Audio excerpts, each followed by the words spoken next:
गोरे मुख ढुरत पसीना, यह होल गर्मी का महीना। गोरे मुख ढुरत पसीना, होल गर्मी का महीना। जाई कहा मोरे बारे ससुर से, जाई कहा मोरे बारे ससुर से।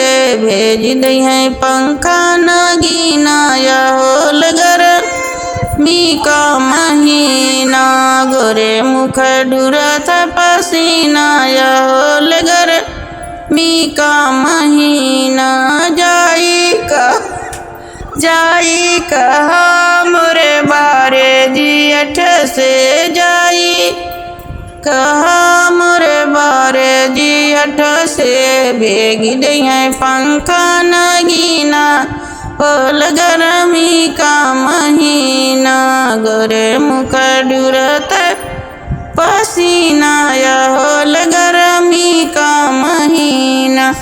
जाई कहा मोरे बारे देवर से, जाई रे बारे देवर से। भेज दिए पंखा नगीना, यह होल गर्मी का महीना।